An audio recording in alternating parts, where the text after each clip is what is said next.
A young man was shocked to see that the poor student in his class showed up at a graduation banquet wearing his own suit. Furious, he immediately sent the student a message, demanding an explanation. To his surprise, the student called him, provocatively claiming that he noticed the young man had too many clothes at home, and out of kindness, decided to try the suit on to test it out for him. This only made the young man angrier. He asked how the student had gotten the code to his family's villa. Before the student could respond, two women snatched the phone from him, accusing the young man of being cold-hearted. They claimed it was them who had given the student the villa code. The young man was heartbroken. He couldn't believe it. The three of them had grown up together, childhood friends. But ever since the poor student had appeared, it felt like he'd become the enemy. Over the past year, similar incidents had happened countless times. Today was the last day to submit college applications. The three of them had originally agreed to apply to the best local university together. But after what had just happened, the young man changed his application to the best university abroad. In a month, he would leave this place and never see them again. After submitting his application, he silently deleted all the memories of his childhood friends from his home. But as he was heading downstairs with his suitcase, he bumped into the two women returning from the banquet. Seeing the familiar items in his suitcase, they immediately demanded to know why he was throwing away their memories. Did he still hold a grudge over the suit? The young man calmly responded, "I'm not upset. I just thought these things were too old, so I threw them out." The two women sighed in relief and immediately promised him that once they were in college, they would buy him new things. But by then, the young man was already uninterested.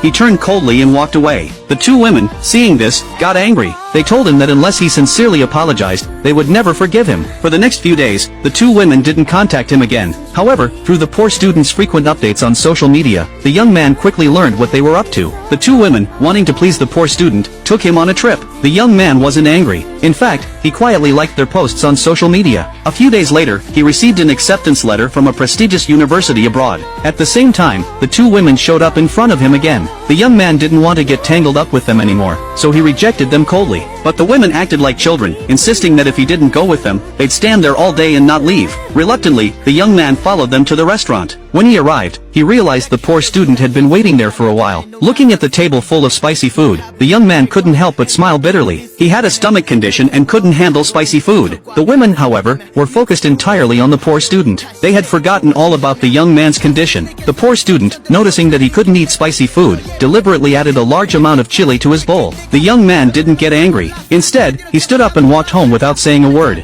The two women were about to chase after him when the poor student suddenly cried out, claiming he had bitten his tongue. The women had no choice but to stop chasing the young man and tend to the injured poor student. The next morning, the young man's parents called to congratulate him. They recalled how, years ago, he had rejected opportunities at top universities abroad to stay behind and accompany the women. His parents were furious and almost cut ties with him. Now, seeing that he had made up his mind, they were genuinely happy for him. In a few days, the young man would leave for abroad.